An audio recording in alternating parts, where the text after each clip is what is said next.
We've been fighting a long time, and we have all lost so very much, so many loved ones gone. But you are not alone. There are pockets of resistance all around the planet. We are at the brink. You have no idea how important you are. If you're listening to this, you are the resistance. Ave Maria Stella, Dei Mater Alma, atque semper Virgo, Felix te porta. Welcome everybody back. Steve Cunningham with Michael Greaney again on communism. We're doing episode 3, The Return of the Jedi. No, just the putting the socialist spin. May the farce be with you. Yeah. I'll get somebody yelling at me because I said a Star Wars reference, but hey, it's line up. Hey, I actually prefer the Flash Gordon serials that the Star Wars epic was a rip-off of. Exactly. But anyway, back to the past here instead of to the future. Getting back to Rerum Novarum, in our last exciting episode, we closed with the issuance of Rerum Novarum, and not unexpectedly, it threw the socialists into a panic. You know, May 15th, 1891 is like a black letter day in socialist history, because that's when Rerum Novarum came out. The official title, original title, was On the Condition of Labor. Today, if you go to the Vatican website and get the official translation to English, it will say On Labor and Capital. But it's like Rerum Novarum, New Things, which is a reiteration of what Gregory the 16th called this stuff back in 1834. That's like the filing title. It's like the first couple words of the encyclical, so that's what you call it for filing purposes. The real title is On the Condition of Labor, or On Labor and Capital, excuse me. Now, it was not the first social encyclical. Many people think that it was and date Catholic social teaching from that time, but it was an important encyclical, possibly the most important social encyclical up to that time, because of one thing. The socialists had been proposing their programs for decades, ever since the early 19th century.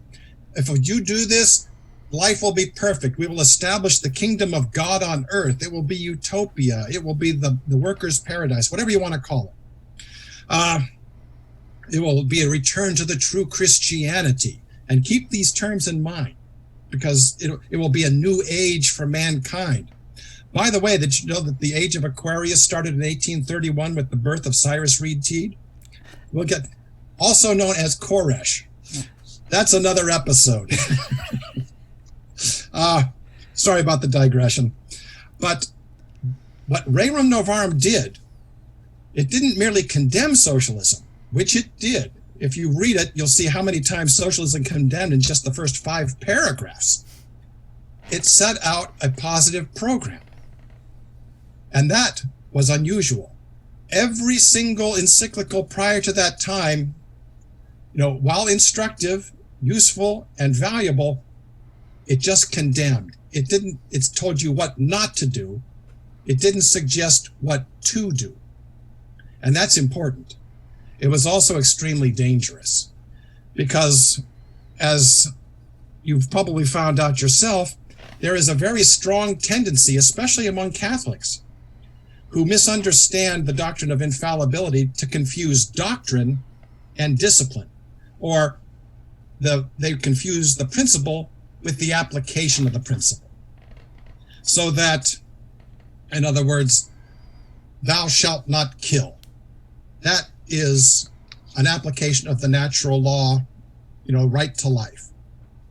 But, I understand that the original Hebrew, and I, of course, speak no words of Hebrew other than the Shema, which I had to learn for music, is that thou shalt not murder. So not all killing another human being is murder, but as to whether it is a matter of human judgment sometimes. We don't know. And the problem among Catholics especially is to think that every word the Pope speaks is infallible. Well, it's not. It's infallible in matters of faith and morals. And here's one of the catches. It's not infallible in matters of science. And theology is a science. It's the queen of sciences, according to the medieval theologians. But it's still a science. So a pope can actually rule on something in theology and be wrong, as long as it's not pure faith and morals. This actually happened. Take an example. In AD 634, with the monophysite heresy and the Nestorian heresy and fighting it out with the Orthodox. And so somebody came up with the theory of monothelitism. Now, if you ask me what this means, I have no idea. I couldn't tell you. I mean, what was the old stories? A traveler, and this actually happened, went to Constantinople and said, you can't find out anything in Constantinople without getting into a theological argument. You ask the way to an inn, and you're told that the Son is greater than the Father. You try to find out the price of bread, and you're told that the Father is greater than the Son. You try to find the way to the store, and they will tell you that the Father and the Son are co-equal in status and dignity. It says, all I wanted to know is how to get there. But what they did was that the Pope, Honorius I, ruled that this monothelitism, whatever the heck it is, and as I said, don't ask me to describe it, was orthodox and was acceptable. The next Pope said, no, it isn't, and threw it out. And of course, even honest historians like John Julius Norwich in his History of Byzantium says, this calls later definitions of papal infallibility into question. No, it doesn't, because it was a matter of science. And in a sense, personal opinion, because the Pope made a mistake in theology, not in faith and morals. So much for that digression, but it's an important one in this case. So you can think of John the 22nd with his idea of the dead does not see the beatific vision until the final judgment, and he was wrong. He recanted on his deathbed. Yeah, that was John the 22nd. Mm-hmm. So he was wrong. Big deal. It's not a matter of faith or morals. That was a matter of science. Even though people will tell you that theology is science. Well, the theologians call it one. Of course, I also have people saying the economics is not a science. I thought, well, then what is it? But anyway, as I said, the socialists went into a panic on this thing because Rerum Novarum actually gave a specific program, which meant that they had to get to work trying to explain it away or counter it or hijack it or do something. So what you had was a massive, often, just deliberate confusion between principle and application of the principle. And this was done, by virtually all the commentators. I don't think hardly anyone really understood the encyclical. I think Archbishop John Ireland of St. Paul, Minnesota, probably came closer than most other people, but even he wasn't quite right on the mark because Rerum Novarum was just too different. And Archbishop Ireland is a subject for another whole show in the future. My non-Christian associate, he can't believe the stuff I'm digging up. And he says, oh, I may not be a Christian, but I can understand that. And I could go along with that. I said, even if you're not a Christian? Sure. This is all natural law. He has no problem with it. He comes from an Orthodox Jewish tradition, but this is the same for everybody. Whether you're Christian, Jewish, Muslim, or take one of the whatevers, as long as you're Aristotelian, of course. Aristotelian Thomist, Aristotelian Maimonidean, Aristotelian and Ibn Khaldun, I really know too much that is good for me. I know more than is good for me. Anyway, so basically, Rerum Novarum was a defense of natural law against the new things, primarily socialism, a little bit of modernism and esotericism, but not very much in there. Primarily, it was socialism, which was the greatest danger at that point, and frankly still is. So that it really stressed the importance of private property, because socialism, summed up, as Karl Marx did it, is the abolition of private property And I think we explained why that's important in a previous episode, so I won't get back into that, explaining why private property is the right, not the thing that's owned.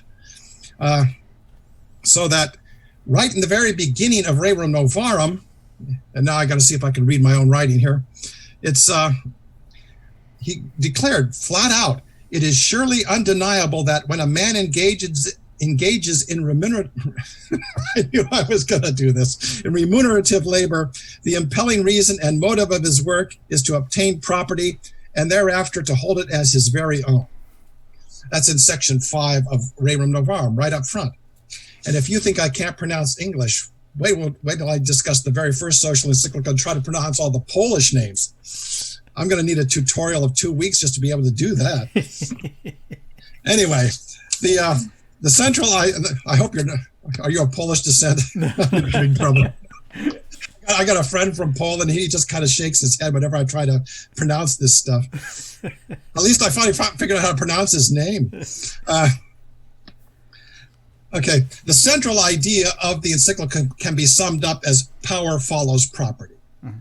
Now remember, previously we had said that Daniel Webster used that line in 1820 in the Constitutional Convention of Massachusetts when they were discussing the extension of the voting franchise to adult males who didn't own property.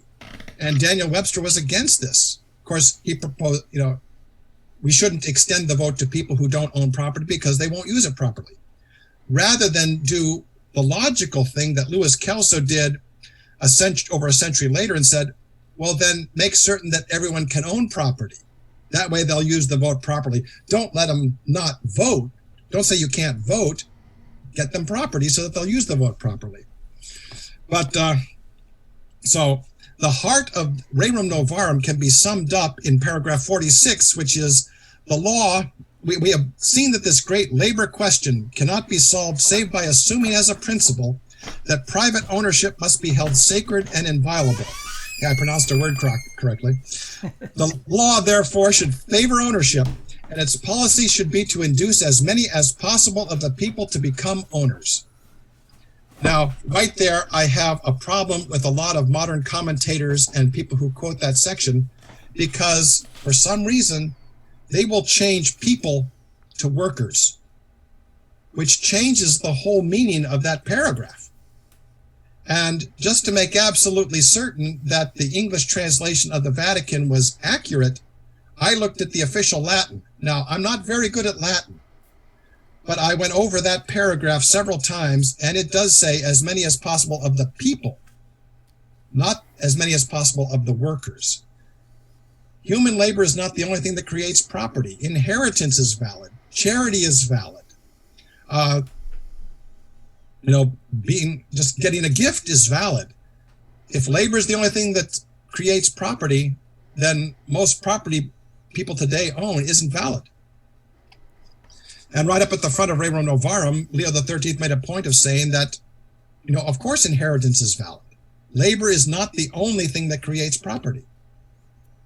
Fair exchange can. Well, we won't get into the law of property here. Okay. Now, there were, unfortunately, 2 weaknesses in the program as Leo XIII outlined it. Not in the principle, not in the doctrine, but in the application of it. And what he said was, if a workman's wages be sufficient, he will find it easy to practice thrift, and he will not fail to put by some little savings and thus secure a modest source of income. That's also in paragraph 46, right before he says how important private property is for everyone. And right there is where you have people make huge mistakes about the difference between fallibility and infallibility. Right there, the Pope was applying a principle as well as he knew it. Now, Leo XIII, for a change, he did know something about ownership and the need for private property and how to finance, but it was somewhat limited.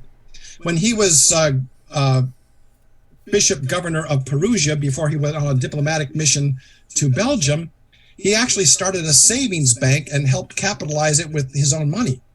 This was so that ordinary people could save their money and afford to purchase a little bit of land or a small business or something to make them independent, to increase their income that would not be dependent on somebody else. So he knew the importance of, owning capital. Now, what Leo XIII said was, pay people more to enable them to buy capital so they can generate non-labor income. This will enhance their human dignity because it will make them less dependent or even non-dependent on others. What people heard was, raise wages so that because they are the only source of income. I mean, depending on how you read that paragraph, it sounds like, oh, you must raise wages because that's the only thing workers have to live on. Not raise wages so workers can save so that they'll have another source of income. It's all how you read it. And even though the Pope was quite explicit, that's not what people were reading. Now, that brings in the other problem, or I should say, it's not a problem, a weakness in the application of the principles. The Pope didn't consider past savings are not the only way to finance new capital acquisition. In fact, they are actually the worst way to finance capital acquisition. There are two ways to finance capital. One, cut consumption in the past, accumulate money savings, and then purchase the capital. The other way, and this is the way most new capital is financed, especially during periods of rapid growth, is don't cut consumption, increase production in the future. Mm-hmm. And you can actually monetize this through a bill of exchange and take it to the commercial bank. We won't get into that. This is not a course in finance, although it should be. And I can switch to that if you like. Okay. Now, this illustrates the difference between, the social doctrine, which is infallible, and the social program, which is fallible. Another one that popped up in Rerum Novarum was, that's not only the living wage encyclical, which it isn't, it's the anti-socialist, here's a better way encyclical. It's that, that's where the Pope endorsed labor unions. Not exactly. The thing is that Catholic labor union and he referenced the medieval guilds, and he used and people said, you mean Catholic labor unions. Well, that's not what a guild was. A labor union is generally construed as non-owning workers getting, people power to organize and bargain for better wages and benefits. A guild was an association of owners. If you weren't an owner, you couldn't be a guildsman. You might be a journeyman and you might be an apprentice, but you weren't a full member of the guild. And the Pope was using labor unions as an example of organized social action, not as an endorsement of labor unions per se. And so the whole idea that, what we need to do is restart the guild movement as Catholic labor unions, which is not what he was talking about. The whole thing was kind of a made-up mythology of what a labor union is and what a guild was and should be. What the Pope was stressing, if you read that portion of Rerum Novarum very carefully, and of course you have to read the encyclical very carefully. It was over 4.5 years in preparation. It was not a casually written or carelessly written document. Every word was scrutinized over and over. And if you look at it, the Pope was talking about the social role and the political role and, of guilds, not just the economic role. And he was using labor unions as an example. But he was also talking more about societies for mutual help, things for like help widows and orphans, help achieve social benefits. And most people have taken the section on when he mentioned labor unions and the guilds as justifying an increased role for the state. No, a decreased role for the state. Because earlier at the beginning of the encyclical, he said, the state is trying to do too much now. We need to take the state out of things, not increase its role. There is a legitimate role for the state, but it's not supposed to run every aspect of your life. So that what he was talking about, so it was sort of presaging, what Pius XI would call the act of social justice, which we'll get into that later, because it's very complicated if you are thinking only in individualistic terms or collectivistic terms. It's something different. But at the heart of social virtue, particularly social justice, is organization for the benefit of the common good. Not individual good, the common good.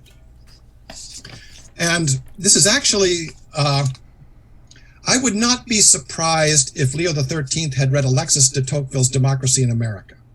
It's almost a virtual certainty that Pius IX did. But I would not be surprised if Leo XIII did. And basically, what at the heart of de Tocqueville's argument, at least in part of the book, was the role of association, a free association in American life, where other people, where in England, for example, people expect the great man to do something. And in France, people expected the government to do something.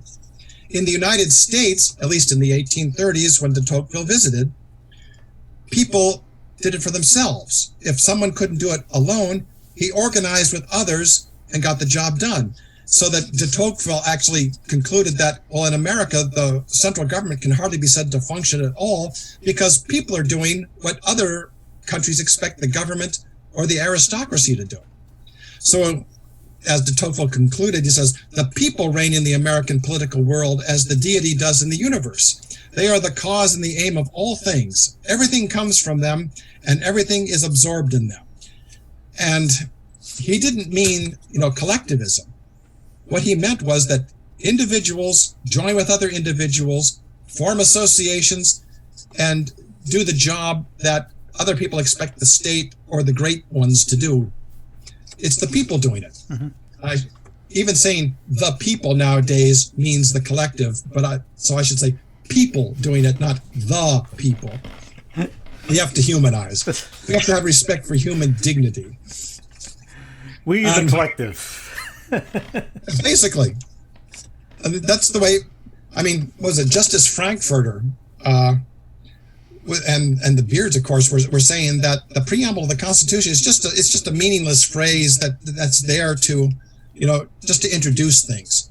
William Krosky, the great constitutional scholar that Frankfurter got ticked off at, said, no, the preamble sets the tone for the whole document. It tells you what the whole thing's about. Yeah, why are we even gathering together? So that we, the organized people, can grant rights to the state so it can carry out its business to create a more perfect union, establish justice, the whole. I remember Patrick Henry's thing. Why do we call it we the people? Why not we the states? He goes into a big thing about that. Yeah, it's not the states. Do you know where that whole argument about states' rights came from? Preserve slavery. This was William Krosky's contention.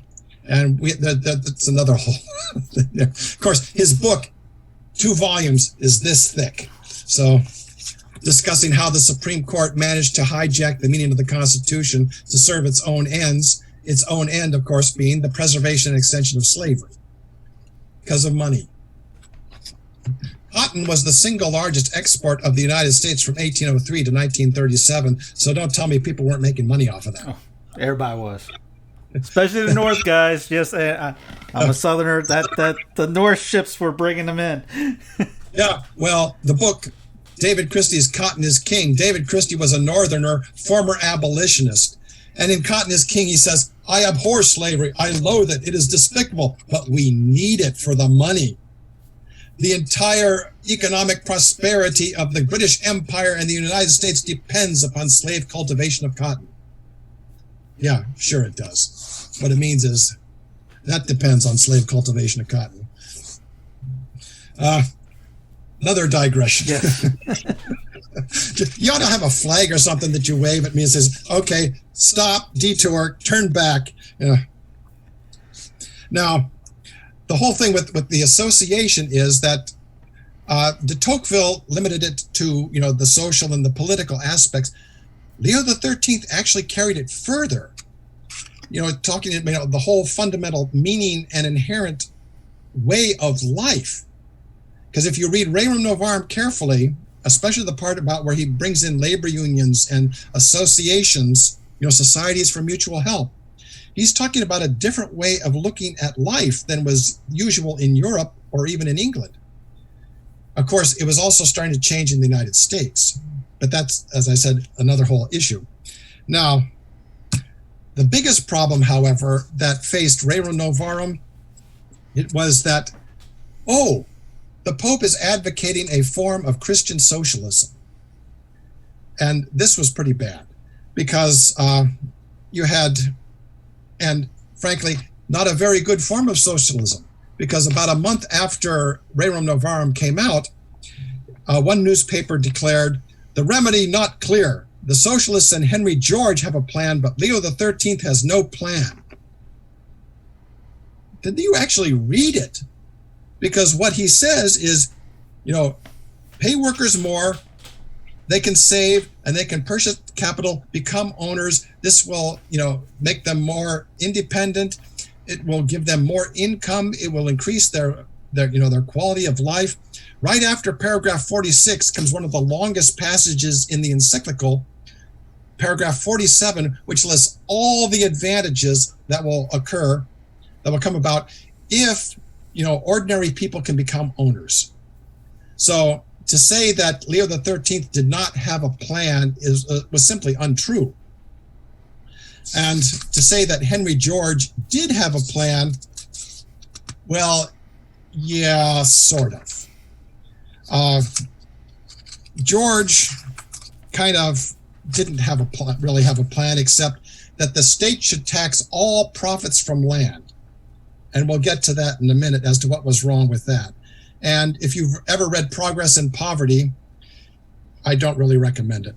But if you have the time, you would see that he lists this huge amount of benefits that will come about. It will absolutely eliminate unemployment. It will encourage growth. It will, cure sickness. It will. I almost said something my mother used to say, but she was raised on a farm, so I can't talk like that. But, Leo XIII said he wasn't going to eliminate unemployment. He didn't say he was going to correct all social conditions, but Henry George was, by the simple expedient of making private land ownership meaningless. Leo XIII was a bit more practical. He said, figure out a way to make people into owners, and you'll have a lot of social benefits. It won't be utopia, but it will be a lot better than what you have now. And that can be said even now in 2020. So that, frankly, it was George who was unclear, not the Pope. Now, what's interesting is that George got nailed by a Yale University economics professor because he and George, and I can't remember the economist's name, but the economist kept asking him, who's paying the rent that the state is taking in taxation? Well, and George kept saying, the landlord. Well, where is the landlord getting the rent? From the workers? From the people using the land? Oh no, they get the use for free. So that the professor kept saying, but then where does the landlord get it? Oh, he's rich. So basically what you said is that the landlord collects nothing for rent, no profits from land, but he still has to pay as if he did. Guess how long that's going to last? You mean I don't get to collect my $500 rent from this piece of property, but I have to pay the government $500. I don't own that anymore. You do. So the bottom line is that might work once, but after the first time, the state isn't going to collect any more taxes. The tax base is going to disappear because people are going to walk away from their land. Why bother? Okay. So this is where my bad eyesight comes in. Oh, okay. I have to keep track of the points I'm Believe it or not, I do have a plan for this. Now, the encyclical was actually a godsend to Henry George and Father Edward McGlynn. If you remember Father Edward McGlynn from our previous episode, they had fallen out of the public eye for quite a while, quite a few years. They weren't news anymore. Well, the moment Rerum Novarum came out, that gave them a chance to get back into the limelight again. They needed something to get their name back in the papers, and Leo XIII gave it to them. George and McGlynn had actually had a falling out. It wasn't, I couldn't tell from the newspapers what it was that they were fighting about, but it was something, and they refused to speak to each other for a while. Then came Rerum Novarum, and they were suddenly good friends again, because now they could get back into the public eye. So George was outraged, or at least he pretended to be. And what he did was he claimed the Pope was after him personally. Rerum Novarum was a plot by Leo XIII to destroy Henry George. Well, yeah, right. So he wrote an open letter that was on the condition of labor. He took the same title as the encyclical, and it was twice as long as the encyclical. And basically, Henry George's argument was that Pope Leo XIII did not understand Catholic teaching, and he, Henry George, the non-Catholic, did. Which, of course, is nothing new. I mean, everybody knows that the Pope doesn't know anything. Everybody's infallible but the Pope, and everyone's immaculate except Our Lady. You betcha. Unless, of course, you're talking about that guy next to you, who you're sucking up to. Insisting that land ownership was given to humanity as a whole. And that, of course, is the chief error of socialism, which is, and it's complete nonsense, because God doesn't deal in abstractions. And that, well, the easiest way to do that is to explain, very briefly, Aquinas' argument on this. I said, when all else fails, go to Aquinas, and you'll find out why Pius XI said that the modernists and the socialists fear no one more than they fear Aquinas, which is why he keeps getting raked over the coals by people today, because he made sense and he refutes their arguments. So property is a right that God gave to persons, actual human beings, not to humanity. See, in Thomist philosophy, persons are actualities created by God. God made you. God made me. God made, or as they would say, God made the man behind the tree. Humanity, however, the collective, society, whatever you want to call it, the elite, the capitalists, the socialists, those are abstractions created by human beings for their own purposes. See, God doesn't have to abstract. In fact, God, in a sense, can't abstract, because that would contradict his own nature. God is omnipotent. He is omniscient. That means he's all-powerful and all-knowing, for those of you who don't study the Baltimore Catechism anymore. And what that means is that an abstraction is an idea that we put together to say, oh, you call that a chair, and you call that a chair.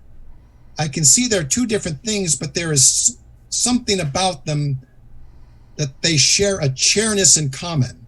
I create an abstraction, an idea in my head, this concept that I call chair, or dog, or tree, or even person. And that abstraction, is a way that I can classify things. God doesn't have to do that. God knows everything. He knows that's a chair because that's what it is. He knows that particular grain of sand, that hair on the head, that sparrow on the wing. He knows it in its complete and total fullness by direct knowledge. They call it, Aquinas called it practical knowledge. Abstraction is speculative knowledge. In other words, we put together these ideas, which could be wrong and they could be right, but they're not completely right, which God always is completely right, because we don't put everything that exists into that abstraction. We couldn't possibly. We're not God. The only thing that God does not have direct knowledge of is himself. This was Aquinas' argument as to, does God abstract? Well, no, because even in his speculative knowledge, his knowledge is absolutely perfect. See, our speculative knowledge is necessarily imperfect because we are imperfect. God is perfect. His speculative knowledge is perfect. Therefore, the one thing of which he has speculative knowledge, himself, is absolutely perfect and completely indistinguishable from his practical knowledge. Okay, that will be on the test. Essay form. So, basically, persons are created by God. Abstractions like humanity are created by man. Persons can grant rights to society, which is their own creation, but society cannot grant rights to persons unless they've been granted to them by persons in the first place. So God can't grant rights to the collective directly because that would contradict his nature as a perfect being. It would mean if God granted rights to humanity, that would mean he's imperfect and therefore not God. So it's a contradictory argument. It violates the first principle of reason. But as I said, that will be on the test. But now, of course, if George was outraged, Father McGlynn was livid. He was. At first he claimed that, Rerum Novarum was a personal attack on him. Basically, he took George's position. And, of course, he loved to call mass meetings. His favorite venue was the Cooper Union in New York. I think it's still standing. It was built in the 1850s. It's a really nice building, architectural school, everything. But he loved to call meetings there. In fact, Abraham Lincoln gave one of his most famous speeches there in 1860. But as I said, digression time again. And so McGlynn was going out saying how the Pope was attacking him and all the people were against him. The Vatican was, they're all against me. They all hate me because I'm right and they're wrong. They don't understand America. They don't understand the Catholic Church. They don't understand Jesus. They don't understand God. You'd think that the Pope was the dumbest man on earth to hear McGlynn talk. But at the same time, the Archbishop Corrigan and the papal nuncio, and his name just slipped out of my head for the moment. But anyway, they kept reiterating time and time and time again, we're willing to talk. We've been trying to get you to talk since you were excommunicated. That we are open to talk. We're not condemning you. We want to resolve this situation. Well, every time they made an overture, McGlynn rejected it, said he was being insulted again or some such thing. Now, remember, he was excommunicated for disobedience because he would not travel to Rome to give his own side of the story after complaining several times that he had not been permitted to give his side of the story. So they said, you are commanded to go to Rome to give your story. Oh, I'm not going. Nothing contradictory there.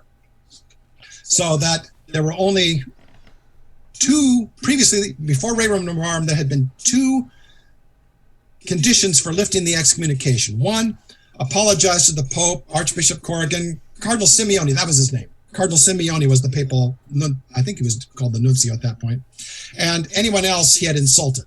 And as you know, as you've seen, he was quite adept at insult, even though he said he never insulted anybody. And go to Rome to explain his views on land ownership and the single tax. And of course, the new one was now accept Rerum Novarum without reservation.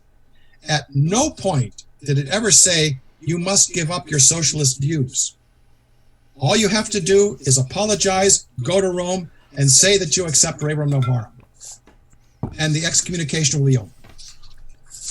Well, it was becoming rather obvious by this time that McGlynn was the problem, not the Catholic Church.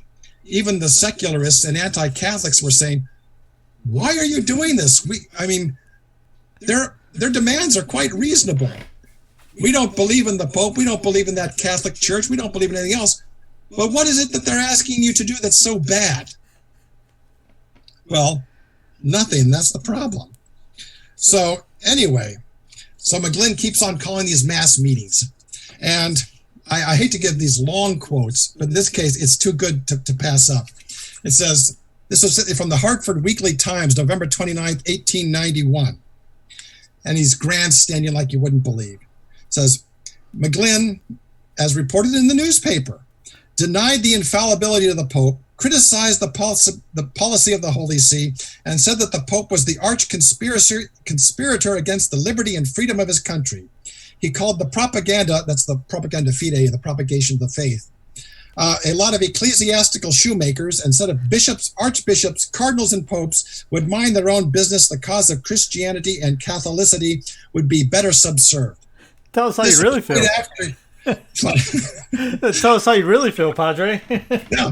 I mean, this was right after he said, I never insulted anybody. Sure. You'll make up for it now. I got my pages numbered so I don't lose my place here. As you can see, with the digressions and my ranting and raving, I can lose my place very easily. Okay. McGlynn, then he claimed that Leo XIII agreed with George. This was after this, because he kept changing his story. And then he said that instead of Leo XIII and George, at loggerheads, they were actually in agreement. It was Archbishop Corrigan who was the problem. And so was Simeone. Those two, they were after him. They were intent upon crushing him and the American spirit. And so Corrigan, in essence, according to McGlynn, was actually going against Leo XIII's order when he excommunicated McGlynn and carried out Leo XIII's order to excommunicate him. I mean, makes perfect sense. I guess if you're a McGlynnite, a Georgeite, or a socialist of any other kind. I mean, who needs consistency? Okay. Now, but it wasn't limited only to McGlynn and to George and to a few of the other socialists. One of the leading socialists of the day, who was considered the leader of the neo-Catholic movement or the New Christian movement in France, got into it. And this is where you're going to get me on my French pronunciation again. The guy's name was Marie-Eugène Melchior Vicomte de Voguet. I think that's how you pronounce it. Close enough. Yeah. This guy was a socialist and a modernist. And this is one of the good parts. This is where the New Age comes in. He was heavily influenced by what they put this in quotes, Russian spirituality. This was the sort of thing that a generation or two later, like Grigory Yefimovich Rasputin, Rasputin, the mad monk, was into. Mm-hmm. And if you ask a typical Orthodox, adherent or an Orthodox priest or bishop, hey, what about Rasputin? How soundly was he screwed on? I mean, and they'll just, he was not, he had a good hold over what was her name? Alexandra, the Empress Alexandra. Yeah, I can't think of her name right off the top of my head. Yeah, but she was really. She was into him. Yeah. And then if you ever heard the story of how they finally got rid of him, it is creepy. Yes. You start to think there are people who are possessed. Yeah, shot multiple times, found drowned, frozen, tied up, clubbed, poisoned. I mean, yeah. The first Terminator. Boy, was he. And anyway, according to de Voguet, and again, I hope that's more or less how you pronounce it. It was the failure to adopt socialism that led to the Franco-Prussian War. And then it led to the Paris Commune. Well, the Paris Commune was the communists and the syndicalists, which were communists or socialists. And if you know anything about what happened during the Paris Commune, it's enough to make you sick. And so, but according to Voguet, it was the failure to adopt socialism that led to socialism during the Paris Commune. Again, don't try to figure this out. Now, as head of the neo-Catholic or New Christian movement in France, and probably pretty much in the world, de de Vogue published an article in January 1892 in Harper's New Monthly Magazine. Is Harper still published? I think so. But anyway, a very reputable magazine. And now, this was in January 1892, and his claim was that Rerum Novarum was actually a socialist manifesto. And now, I'm going to read this quote, and then we'll analyze it. And it says, if spirits sensitive to the currents of the higher atmosphere seem now to wish with one accord to lean back against the real, the right Christianity, the Christianity of Christ, is it not that there exists at this moment a lucid perception that modern democracy is the other half of the gospel of humility and neighborly love preached in Galilee? Everywhere the world wants a new Christianity. Okay, hand that to virtually any Christian or Catholic today, and they'll say, I don't see anything wrong with that. And superficially, there probably isn't. Well, now let's get into it here. Spirits sensitive to the currents of the higher atmosphere. He's talking about ascended beings here. People who are in connection with the spirit world, who have raised consciousnesses. Excuse me. So there's the New Age bit. Now, the right Christianity, the Christianity of Christ. Well, according to the socialists, only socialism is the true Christianity. There was, as Dr. Julian Struba of Heidelberg University has pointed out several times in his work, there was an obsession in early socialism that with early Christianity, which of course they insisted was socialist. And how many times have you heard people claim that since, that one passage in the Acts of the Apostles where they were sharing their goods in common, that proves that the church was communist. I said, yeah, but the preceding and the succeeding passages make it clear that not everybody was doing this. It was only certain people who were doing it as a counsel of perfection. As does the story about, the rich young man coming to Jesus and saying, what must I do to gain eternal life? And Jesus responds, he says, keep the commandments. Mm-hmm. Now, think of the story the incident as it went.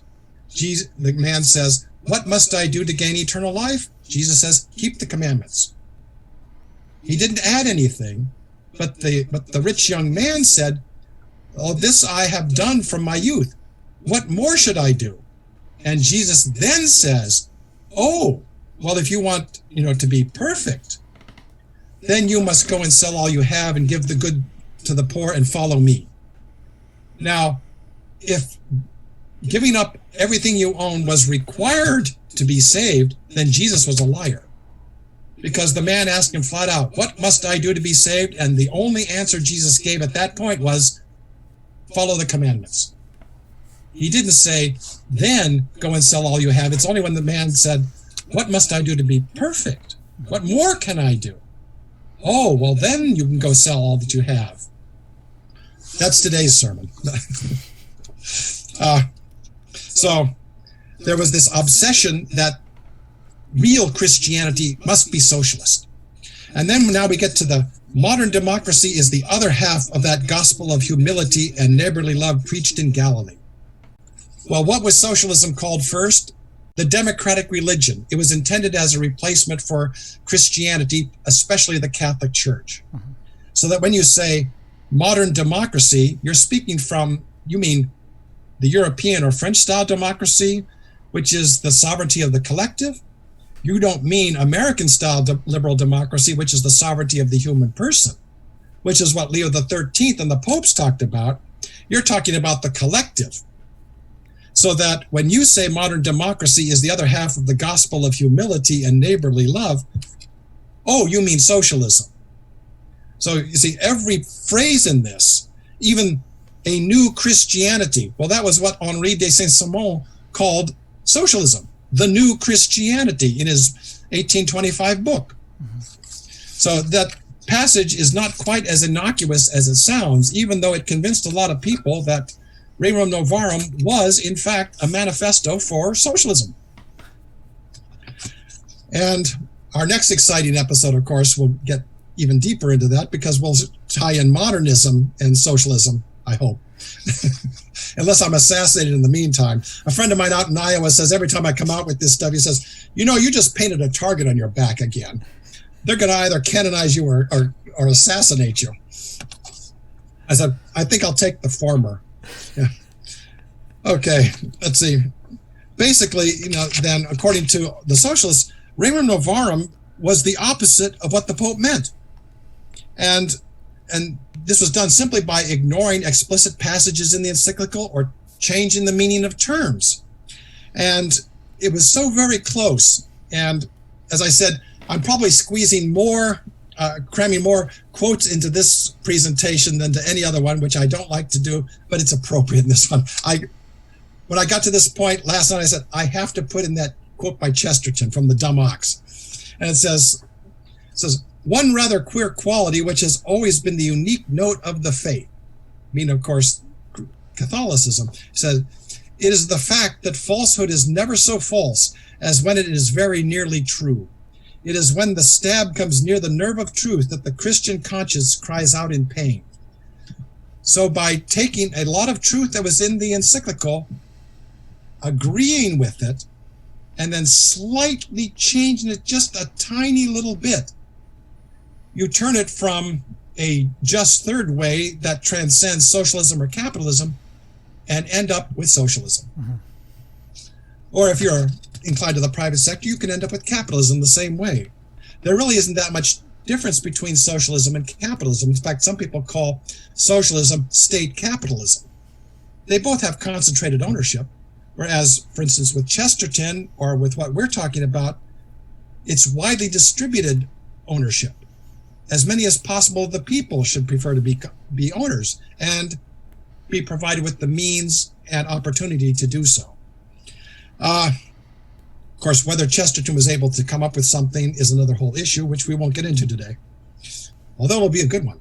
Anyway, due to McGlynn's grandstanding, it was basically a stalemate. You had Simeoni and Corrigan and long distance, the Pope, trying to get McGlynn to listen to reason. McGlynn was far more interested in gaining publicity for himself than in actually listening to what people were telling him to do. But after a while, even the public started catching on.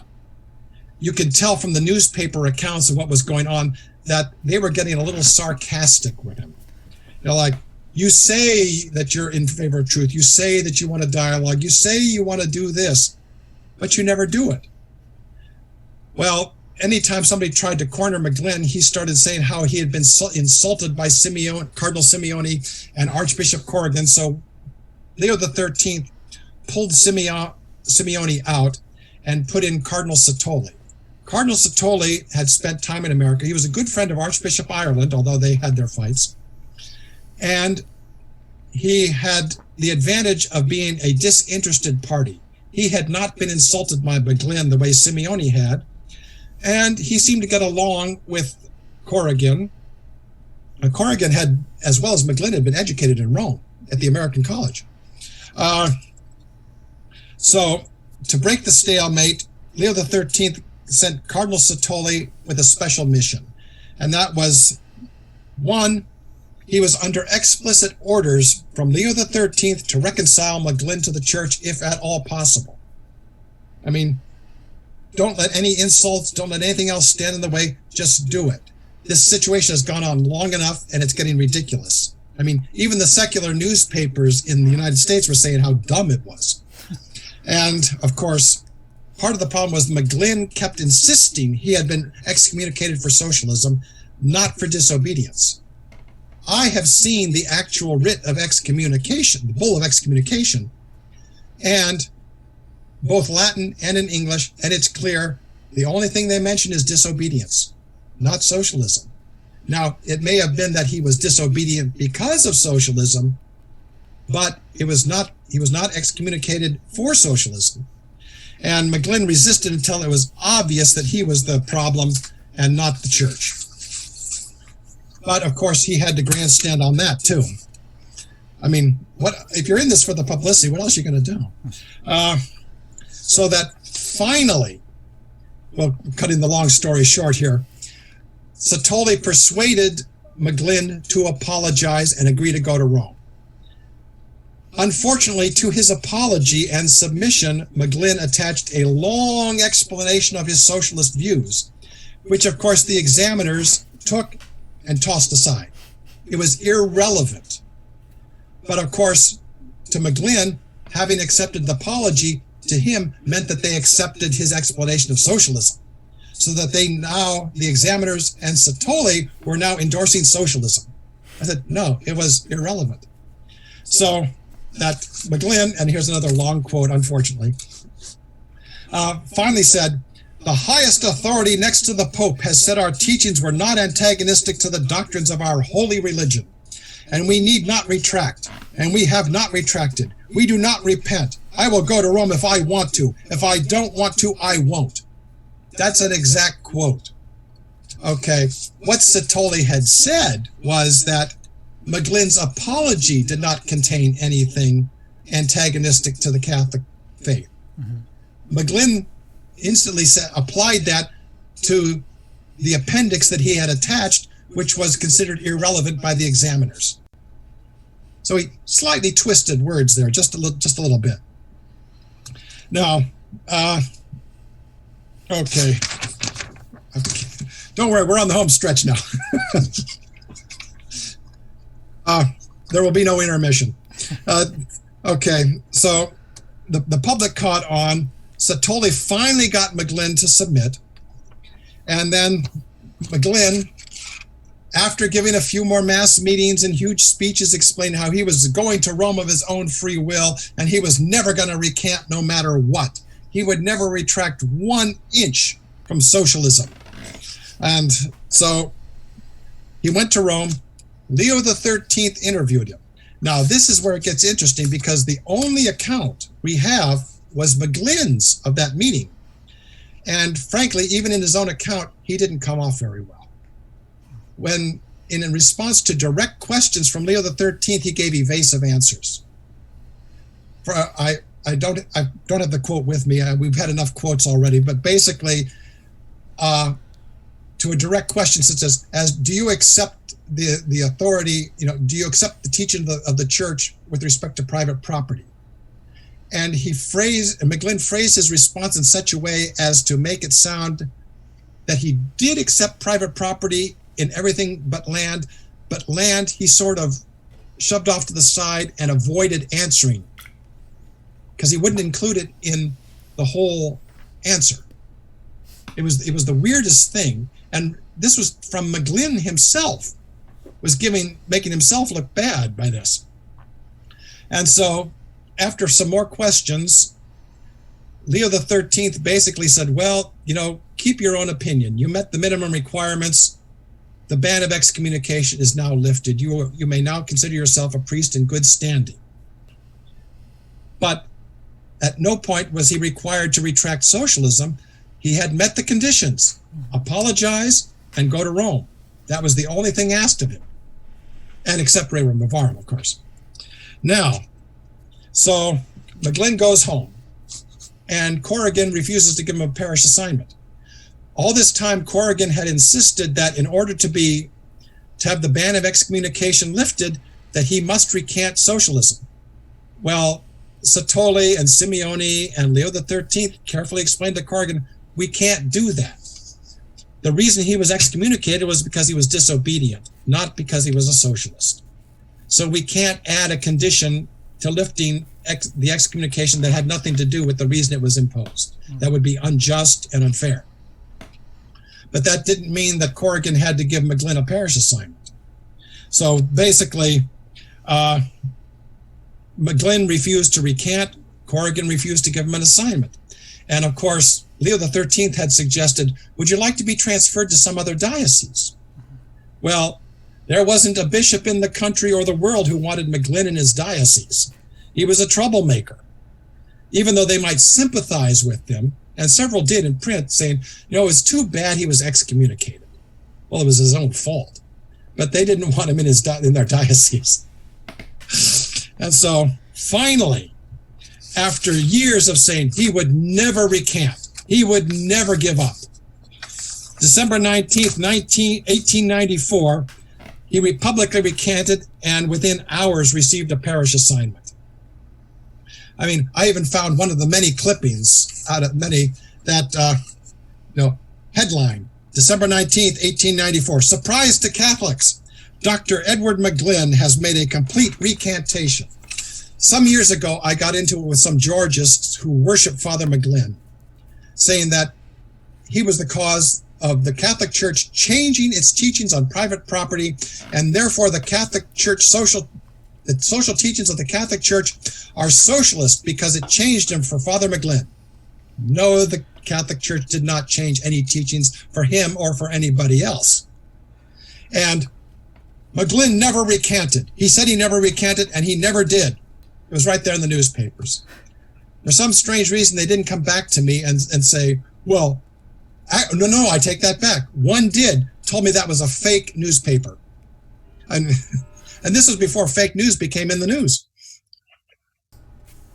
So a few years later, Henry George ran for mayor of New York City, 1897, and McGlynn kept to the letter of his agreement and did not appear on the platform to endorse George. He stood off to the side and did it, and then said he would not take an active role in the campaign. Well, the real reason was that Corrigan made it pretty clear that if he did, he would lose his parish assignment. Excuse me. And the day before he died, I think it was in 1900, McGlynn dictated a letter in which he responded to someone that strongly implied that his recantation had been a lie, that he hadn't really meant it. He had only done it in order to get a parish assignment. So, did McGlynn recant? Officially, yes. But he apparently had mental reservations that he never gave up his socialism.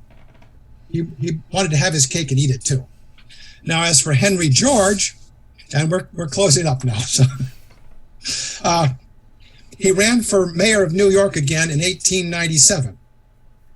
But something seemed to have gone out of him. The high point of his career had been back in June 1887 with that big rally with the Irish, who he misplayed that so badly that his star went into decline right almost immediately and never really regained it.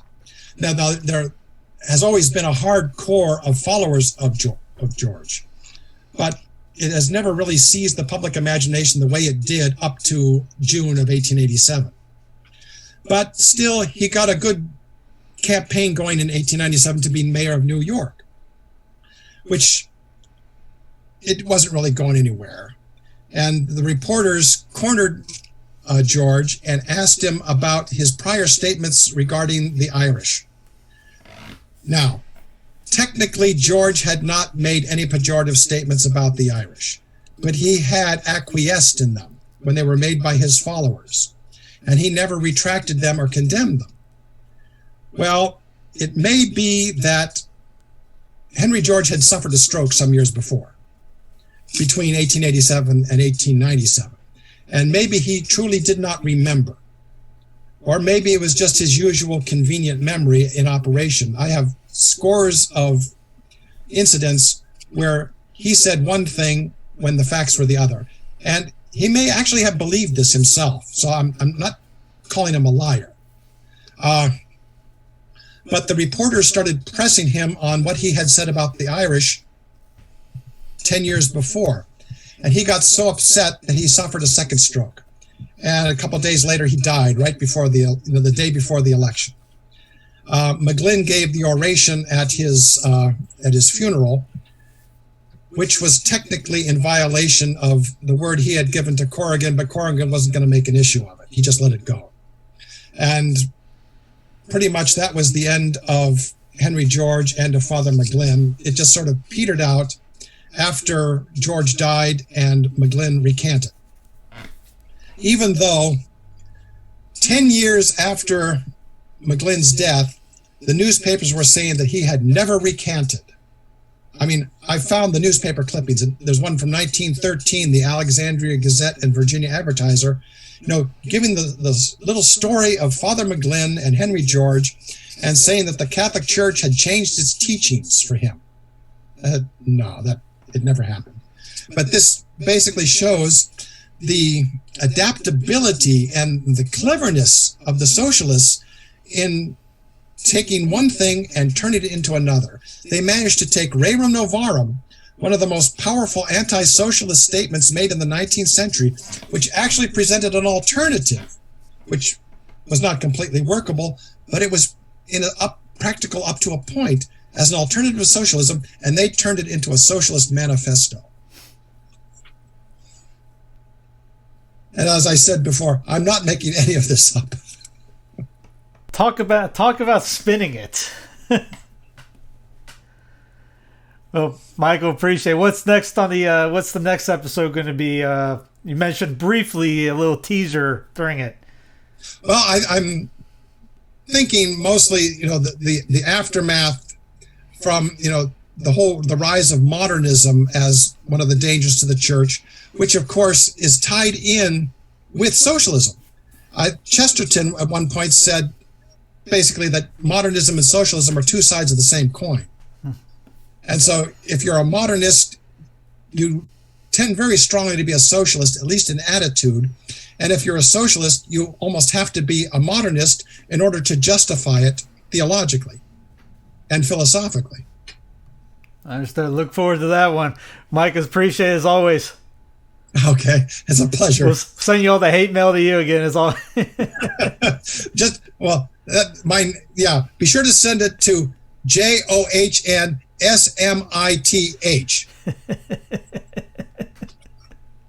We'll have it linked underneath.